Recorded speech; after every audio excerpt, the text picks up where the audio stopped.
አርዕስተ ዜና የዳዋ ስፖርት ጀማዓ አወሊያ የሰጠውን ምላሽ እንደማይቀበል አስታወቀ።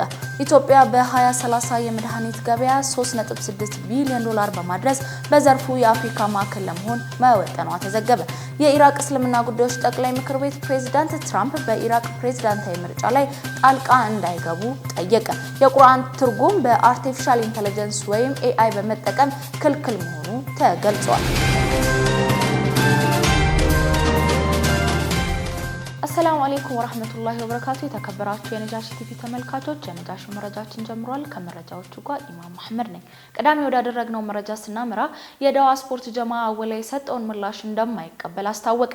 አወሊያ የዳዋ ስፖርት ጀማዓ ላቀረበው ጥያቄ ምላሽም ሰጥቷል። የዳዋ ስፖርት ጀማዓ በበኩሉ ምላሽ ቀደም ብለን ላደረግነው ውይይት የማይመጥንና ላለፉት 40 ዓመታት የከፈልነውን መስዋዕትነት መና የሚያስቀር ነው ብሏል። የስፖርት ጀማዓው ውሳኔ የተሻለ መፍትሄ ለማምጣት በተለያየ ጊዜ ያደረግነው ውይይት ዓላማ የሳተ ነው ብሏል። የዳዋ ስፖርት ጀማዓ የአወሊያ እርዳታ ልማት ድርጅት ለሙስሊሙ ማህበረሰብ ሁለንተናዊ ድጋፍ መስጠት ግንባር ቀደም ተግባሩ ሆኖ ሳለ የስፖርት ሜዳውን በተመለከተ ባስተላለፈው ውሳኔ ግን የሙስሊሙ ማህበረሰብ ፍላጎት በጨረታ ሽፋን ለግለሰብ አሳልፎ ሰጥቷል በማለት ቅሬታውን አቅርቧል። የአወሊያ እርዳታና ልማት ድርጅት የዳዋ ስፖርት ጀማዓ በአወሊያ እግር ኳስ ሜዳ በመደበኛ ክፍያ እንዲጫወት መወሰኑም ይታወሳል። የአወሊያ እርዳታና ልማት ድርጅት የስፖርት ጀማዓው ለበርካታ ዓመታት ሙስሊም ወጣቶችን በማሰልጠንና በሜዳው እንዲጠቀም በማድረግ ለህዝበ ሙስሊሙ ብቻ ሳይሆን ለሀገር ባለውለታ መሆኑን በመግለጽ ያቀረበው ቅሬታ በሚመለከት ድርጅቱ ቦርዱ ተወያይቶ ምላሽ መስጠቱን አስታውቋል። በቀን 16 ጥር 5 2018 በአወሊያ ስራ አመራር ቦርድና በዳዋ ስፖርት ጀማዓ ተወካዮች ጋር በተደረገው ውይይት ሁለት የመፍትሄ ሀሳቦች መቅረባቸው ድርጅቱ ትላንት ምላሽ በሰጠበት ደብዳቤ ይፋ አድርጓል። በመጀመሪያ የቀረበው ሀሳብ በጨረታው ህግ መሰረት አሸናፊው ይቀጥላል የሚባል ከሆነ የእግር ኳስ ሜዳው እንደወትሮ ሁሉ እሁድ ጧት ከ12 ሰዓት እስከ 6 ሰዓት በነፃ እንዲጫወት እንዲፈቀድለት ሲሆን፣ ሁለተኛ ደግሞ ጨረታ ያሸነፈው ድርጅት ያቀረባቸውን መስፈርቶች በማሟላት ሜዳውን የማልማት ስራ እንዲሰጠው የሚል መሆኑን በመጥቀስ አወሊያ የመጀመሪያውን አማራጭ መቀበሉን አስታውቋል። የዳዋ ስፖርት ጀማዓ የእግር ኳስ ሜዳውን ለማልማትና በነፃ ለመጠቀም ከዚህ በፊት ያቀረባቸው አቤቱታዎች በድጋሚ እንዲታዩለትም ጠይቋል። የዳዋ ስፖርት ጀማዓ የእግር ኳስ ሜዳ በመደበኛ ክፍያ ሳይሆን እንደተለመደው በነፃ መጠቀም እንደሚፈልግ ገልጾ የስፖርት ሜዳውን ከፍለን ለመጠቀም ቅሬታ አናቀርብም ነበር ነው ያለው። የአወሊያ እርዳታና ልማት ድርጅት በበኩሉ የእግር ኳስ ሜዳው የሚያለማው አካል ብዙ ገንዘብ ወጪ ስለሚያደርግና መጠነኛ ትርፍ ስለሚፈልግ የስፖርት ጀማዓው ሜዳውን በነፃ ለመጠቀም ያቀረበው ጥያቄ ተቀባይነት እንደሌለው ገልጸዋል። የዳዋ ስፖርት ጀማዓ የአወሊያ ስፖርት ሜዳ የሚፈልገው ለንግድ ሳይሆን ሙስሊም ወጣቶች በስፖርት ለማብቃት የእግር ኳስ ተጫዋቾችን ለማፍራትና በኢስላማዊ ስነ ምግባር ለማነጽ ነው ተብሏል። ጀማዓው በስፖርት ዘርፍ ላለፉት 40 ዓመታት ባደረገው ጥረት ለብሔራዊ ቡድን የሚጫወቱ በርካታ ሙስሊም ወጣቶችን ማፍራት ችሏል።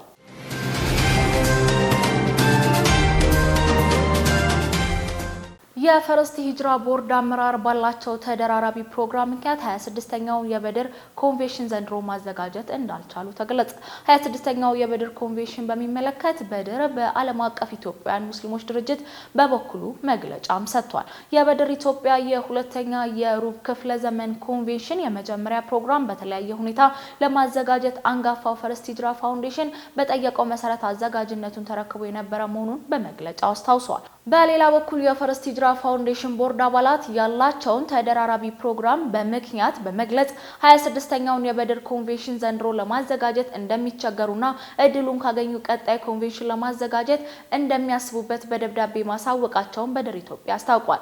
የፈረስቲ ሂጅራ አመራር ቦርድ በዚህ ውሳኔ ለውጥ ምክንያት ለሚፈጠሩ መስተጓጉል ልባዊ ይቅርታ መጠየቃቸውን በመግለጫቸውም ጠቅሷል። አመራር ቦርዱ ለበድር ኢትዮጵያ ቦርድ አመራር ያላቸውን ክብርና አድናቆት በመግለጽ ለተቋሙ ቀጣይ ያለውን እድገት፣ አንድነት፣ ስኬት እንዲገጥመውና በቻሉት ሁሉ ከጎኑ እንደሚቆም ማሳወቃቸው ተገልጿል።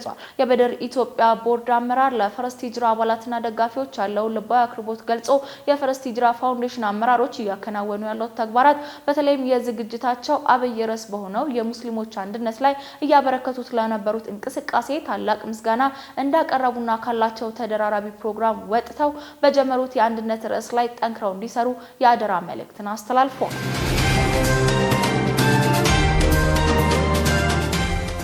የነጃሺ መረጃችን አሁንም እንደቀጠለ ነው። ኢትዮጵያ በ2030 የመድኃኒት ገበያ 3.6 ቢሊዮን ዶላር በማድረስ በዘርፉ የአፍሪካ ማዕከል ለመሆን መወጠኗ ተዘገበ። በተደረጉ የፖሊሲ ማሻሻያዎች የሀገር ውስጥ የመድኃኒት አቅርቦት በከፍተኛ ፍጥነት እያደገ እንደሚገኝ ጤና ሚኒስቴር አስታውቋል። የጤና ሚኒስትር ዴኤታ ፍሬሕይወት አበበ የመድኃኒት አምራች እስከ 5 ዓመት ከታክስ ነፃ የእፎይታ ጊዜ ማግኘታቸው ለዘርፉ እድገት ትልቅ አስተዋጽኦ አበርክቷል ማለታቸውን የሀገር ውስጥ ሚዲያ ዘግቧል። የሀገር ውስጥ ምርት ለማሳደግ መንግስት በሀገር ውስጥ ለሚመረቱ የፋርማሲውቲካል ምርቶች 25 በመቶ የዋጋ ምርጫ እንደሚያቀርብም ተገልጿል። የኢትዮጵያ የዓለም ጤና ድርጅት 3ኛ ደረጃ የብቃት ማረጋገጫ ማግኘቷን በሀገር ውስጥ የሚመረት መድኃኒት በየትኛውም ሀገር ገበያ ላይ እንዲቀርብ እድል እንደሚፈጥር ሚኒስትር ዴኤታዋ ጠቁመዋል። ኢትዮጵያ ውስጥ 14 ትልልቅ ኩባንያዎችን ጨምሮ 176 የመድኃኒት አምራቾች ቢኖሩም የኢትዮጵያ የማምረት አቅም እያደገ የመምጣት ፍላጎትን ለማሟላት በቂ ባለመሆኑ ተጨማሪ ኢንቨስትመንት ይፈልጋል ተብሏል። ኢትዮጵያ በመጪው ዓመታት የመስከረም ወር ላይ በአዲስ አበባ የሚካሄደው የአፍሪካ የጤና እንክብካቤ ማኒፋክቸሪንግ የንግድ አውደ ርዕይ ላይ ኮንፈረንስና ኢንቨስትመንት ማበረታቻ ለማጉላት ተጨማሪ ፍላጎቶችን ለመሳብ እንደምትጠቀምበትም ተጠቁሟል። ወደ ውጪ መረጃችን ስናምራ የኢራቅ እስልምና ጉዳዮች ጠቅላይ ምክር ቤት ፕሬዝዳንት ትራምፕ በኢራቅ ፕሬዝዳንታዊ ምርጫ ጣልቃ እንዳይገቡ ጠየቀ።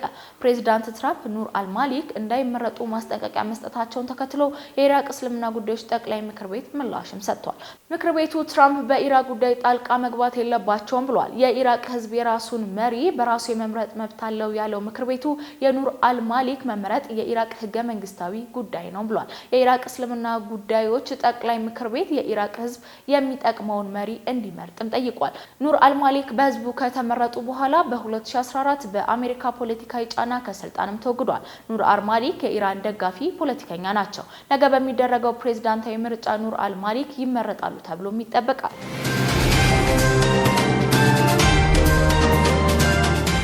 ኢራንን ለሚሰነዘርባት ማንኛውም ጥቃት ወዲያውኑ ምላሽ እንደምትሰጥ አስጠነቀቀች። በመሬት በአየርና በባህር ወደ ኢራን ለሚሰነዘር ማንኛውም ጥቃት ሀገሪቱ ወዲያውኑ በኃይል ምላሽ ለመስጠት ዝግጁ መሆኗን የኢራን የውጭ ጉዳይ ሚኒስተር ሰኢድ አባስ ተናግረዋል። የውጭ ጉዳይ ሚኒስተር በኦፊሻል ኤክስ ገጻቸው ባስተላለፉት መልእክት ከቅርብ ጊዜ የ12 ቀናት ጦርነት የተገኘው ተሞክሮ ጠንካራ፣ ፈጣንና ጥልቅ ምላሽ ለመስጠት እንደሚያስችላቸውም ገልጿል። ኢራን ከዛቻና ማስፈራሪያ የጸዳ የጋራ ጥቅም ላይ የተመሰረተ ፍትሃዊ የኒውክሌር ስምምነት እንደምትሻ የጠቀሱት ሚኒስተሩ የኒውክሌር ጦር መሳሪያ በሀገሪቱ የደህንነት ስሌት ውስጥ ቦታ እንደሌለውና ለማግኘት ፈጽሞ እንዳልሞከሩ አጽንኦትም ሰጥተውታል። ይልቁኑ የሰላማዊ ዩክሬን ቴክኖሎጂ መብታቸው እንዲከበር፣ ቀጠናዊ መረጋጋት እንዲሰፍን እንደሚፈልጉ አብራርተዋል። ኢራን ሉዓላዊነቷን ለማስከበር ያላትን ቁርጠኝነት፣ ለሰላማዊ ድርድር ያላትን ዝግጁነት ሚኒስተር ሰኢድ አባስ አመላክተዋል። የውጭ መረጃችን አሁንም እንደቀጠለ ነው። አፍጋኒስታን እስላማዊ ህግጋትን መተላለፍ በሀገሪቱ ህገ መንግስት እንደሚያስጠይቅ አስታወቀ። የአፍጋኒስታን እስላማዊ ኤምሬት የሀገሪቱ የወንጀል መቅጫ ህግ በሸሪዓና በፊቅህ ላይ ተመስርቶ የተዘጋጀ መሆኑን ይፋ አድርጓል። ታሊባን የሸሪዓ ህግ እንደማይሻረው ሁሉ ሸሪዓ መሰረት ያደረገው ህጋችን ሙሉ በሙሉ ተፈጻሚ ስለሚሆን ዜጎች የሸሪዓ ህግጋትን ከመተላለፍ እንዲቆጠቡ አሳስበዋል። የአፍጋኒስታን እስላማዊ ኤምሬት ቃል አቀባይ ዘሂቡላ ሙጃሂድ ህጋችንን መተው አይቻልም፣ ነገር ግን ዜጎች አጽንተው ሊረዱ ይገባል ብሏል። ቀደም ባሉት ጊዜ በሀገሪቱ ህግ ላይ ክፍተት እንደነበር ያስረዱት ቃል አቀባዩ በአሁኑ ወቅት የፍርድ ቤቶች ቁጥር አሁንም እየጨመረ መምጣቱና ሸራዊ መሰረት ያደረገ ህግም ጥሩ የሚባል ለውጥ አምጥቷል ብሏል። ዘሂቡላ ሙጃሂድ ሰው ሰራሽ ህጎች የግንዛቤ ድክመት ያላቸው፣ ከህጉ በላይ የዳኛ ስልጣን የሚያንጸባርቅና ለመንግስታት መዋቀር ብቻ የሚያገለግሉ ናቸው ብሏል። የሸሪዓ መሰረት ያላቸው የአፍጋኒስታን ህጎች ወንጀልን የሚከላከል፣ ለሰው ልጅ ፍትህ የሚቆምና ስነ ምግባር የሚቀርጹ ናቸውም ብለዋል። የሸሪዓ መሰረት ያላቸው አፍጋኒስታን ህጎች ወንጀልን የሚከላከሉ፣ ለሰው ልጅ ፍትህ የሚቆሙና ስነ ምግባርን የሚቀርጹ ናቸው ብለዋል። የሸሪዓ ህጎች ሁሉም ሰው በእኩልነት የሚታይባቸው ቋሚ ቅጣቶች፣ በግለሰቦች መካከል ያሉ የመብት ጉዳዮችና ወደ ትክክለኛ መንገድ መምራትን ይሰጣሉ ያሉት ሂዝቡላ በአፍጋኒስታን ሁለንተናዊ ችግሮችን ለመፍታት ትልቅ መሰረት ናቸውም ብለዋል። ኢንዶኔዥያ ከረመዳን በፊት በመላው ሀገሪቱ በቂ የምግብ ሸቀጥ ማሰራጨቷን አስታወቀች። የኢንዶኔዥያ የምግብ ሸቀጥ አቅራቢ ድርጅቶች ወደ መላው ሀገሪቱ በቂ የምግብ ሸቀጥ ማሰራጨታቸውን አስታውቋል። የኢንዶኔዥያ የንግድ ሚኒስቴር ከረመዳን በፊት ከተለያዩ አቅራቢዎች ጋር በመቀናጀት ወደ መላው የሀገሪቱ አካባቢዎች ተጨማሪ የመሰረታዊ የምግብ ሸቀጦችን ለማሰራጨት ውሳኔ አስተላልፏል። ሚኒስቴሩ ውሳኔውን ያስተላለፈው በኢንዶኔዥያ በሚቀጥሉት ወራት ዝናብ ሊሆን ይችላል በሚል ስጋት በረመዳን ወር የምግብ ሸቀጦች እንዳይወደዱ ለማድረግ ነው። የኢንዶኔዥያ የንግድ ሚኒስቴር ዳይሬክተር እንደገለጹት የሚቀጥለው የረመዳን ወር ታሳቢ በማድረግ መሰረታዊ ምግቦች እንደ እንቁላል፣ የምግብ ዘይት፣ በርበሬና የዶሮ ስጋ የመሳሰሉት ምግቦች በበቂ ሁኔታ መሰራጨታቸውን አስታውቋል። ሚኒስቴሩ በሀገሪቱ የተሰራጨው የምግብ ሸቀጥ ክምችት በቂ ቢሆንም ገበያ በአስተማማኝ ሁኔታ ለማረጋጋት የተዘጋጀ የምግብ ሸቀጥ አቅርቦት ከረመዳን በፊት በፍጥነት እንዲሰራጭ ትዕዛዝ አስተላልፏል። የኢንዶኔዥያ የአየር ትንበያ ኤጀንሲው ቀጣዩ 2 ወራት ዝናባማ ሊሆን እንደሚችል መተንበዩን ተከትሎ የሀገሪቱ መንግስት ከአቅራቢ ድርጅቶች ጋር በተያያዘ የቅድመ ጥንቃቄ እርምጃ እንዲወስዱ አስተላልፏል። የቁርአን ትርጉም በአርቲፊሻል ኢንተለጀንስ ወይም ኤአይ መጠቀም ክልክል መሆኑ ተገለጸ። ቁርአንን ለመተርጎም በአርቲፊሻል ኢንተለጀንስ ላይ ብቻ መተማመን ከሃይማኖት አንጻር የማይፈቀድና ትርጉም የማይጣጣም ሆኖ የሚገኝ አጋጣሚ እንዳለውም ተገልጿል። ይህ ደግሞ ከፍተኛ አደጋ እንዳለው አንድ ግብጻዊ የእስልምና መሪ አስጠንቅቋል። የግብጽ ግራንድ ሙፍቲ ዶክተር ናዚር አያር በሰጡት መግለጫ የቁርአን ትርጉም በከፍተኛ እውቀት በተመሰረተ ምሁራዊ ዘዴና ብቁ እውቀት ላይ የተመሰረተ መሆን አለበት ብሏል። ህዝበ ሙስሊሙ በአርቲፊሻል ኢንተለጀንስ ከመተማመን ይልቅ የታመኑ የተፍሲር ስራዎችና እውቀት የተሰጣቸው ሊቃውንቶችን እንዲያማክሩ አሳስቧል። ምናልባት የቁርአን ትርጓሜ ለመመልከት ኤአይ መጠቀም ግዴታ ሆኖ ቢመለከቱ እንኳን የተጠቀሱትን ሊቃውንትና ተፍሲር ላይ የሚሰሩ አካላት ጋር ማመሳከር ተገቢ እንደሆነ ተናግረዋል።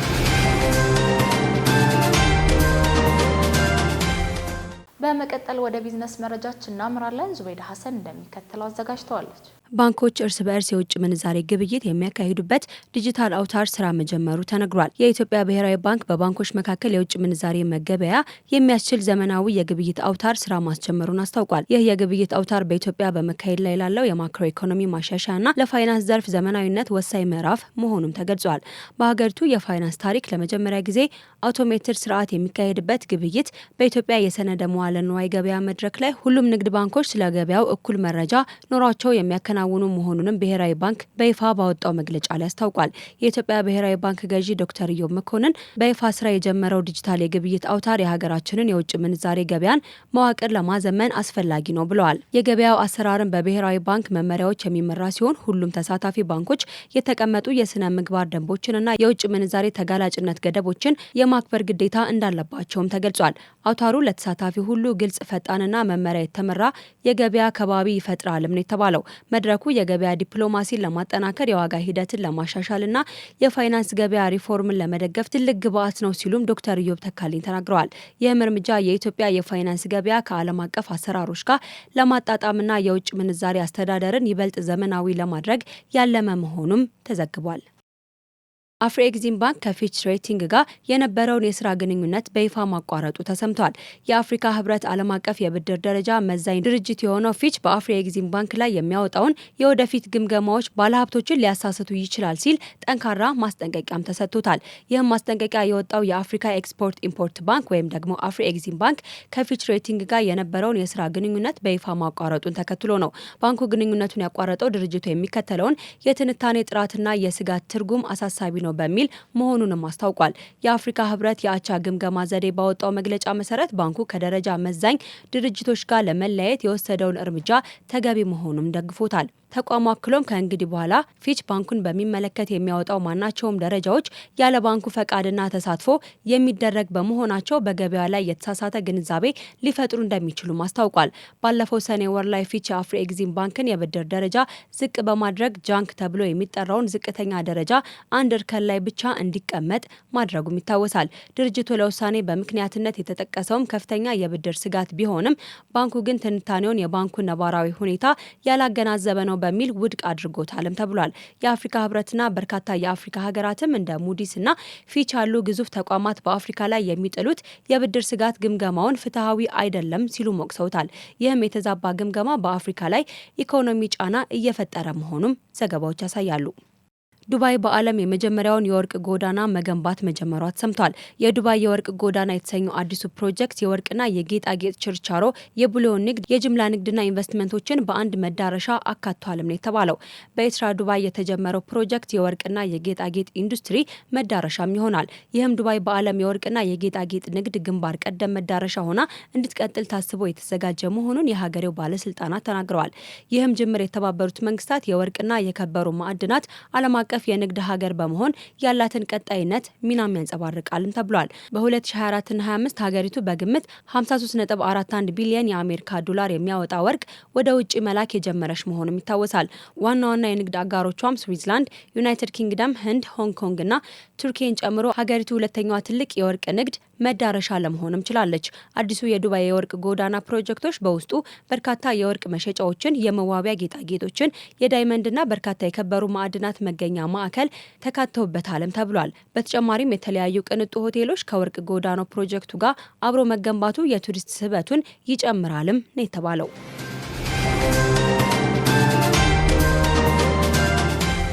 በመጨረሻም የጤና መሰናዷችንን ሙስጠፋ መሐመድ እንደሚከተለው ያቀርበዋል። ማር ስኳር እስከተገኘበት 16ኛው ክፍለ ዘመን ድረስ ተፈጥሯዊ ማጣፈጫ በመሆን ያገለግል ነበር። የአሰራር ሂደቱ በጣም አስደናቂ ከመሆኑም ባሻገር በብዙ ሰዎች ተወዳጅና ተመራጭ የምግብ አይነት ነው። በፍሩክቶስ ይዘቱ በጣም የበለጸገ ስለሆነ ብዙ የሕክምና ጥቅሞች አሉት። ከነዚህም ውስጥ የተፈጥሮ ማር ፍላቮንድና አንቲኦክሲዳንት በውስጡ ይዟል። እነዚህ ነገሮች በካንሰርና የልብ ህመም የመጠቃት እድልን እንዲቀንስ ያደርጋሉ። ማር አንጀታችን በባክቴሪያ ሲጠቃና በተለያዩ ምክንያቶች እንዳይቆስል ይከላከላል። በኒውዚላንድ ዋይካቶ ዩኒቨርሲቲ የማር ምርምር ክፍል ዳይሬክተር የሆኑት ፒተር ሞላን ሪፖርት እንደሚያሳየው ከሆነ ደግሞ ማር ጸረ ባክቴሪያ ባህሪ ያለው፣ ምክንያቱም ንብ ማር ውስጥ ሃይድሮጅን ፐሮክሳይድ የተባለ ኤንዛይም በመጨመሯ ምክንያት ነው። ቀይ ማር ለሳል በጣም ጠቃሚ ነው። ጥናቶች እንደሚያመለክቱት ከሆነ በ110 ህጻናት ላይ በተደረገው ጥናት መሰረት እኩል መጠን ያላቸው ቀይ ማርና ዴስትሮሜትሮፌን ተመሳሳይ የሆነ በምሽት ከሚነሳ ሳል እኩል የማስታገስ አቅም ያላቸው ሲሆን ሰላማዊ እንቅልፍ እንዲኖረን ያደርጋል። ማር እይታና የክብደት መቀነስን ያሻሽላል።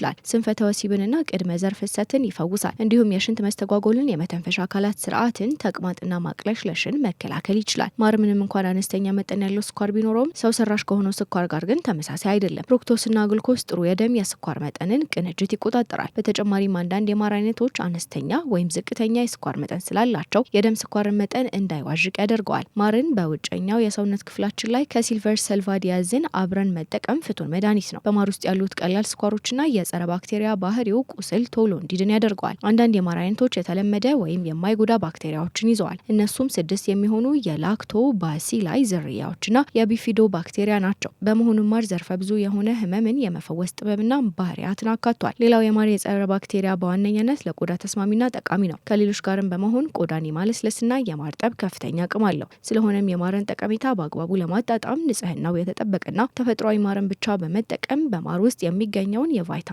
ኤንዛይምና ሌሎች ንጥረ ነገሮችና ሚነራሎችን ማግኘት ይችላሉ።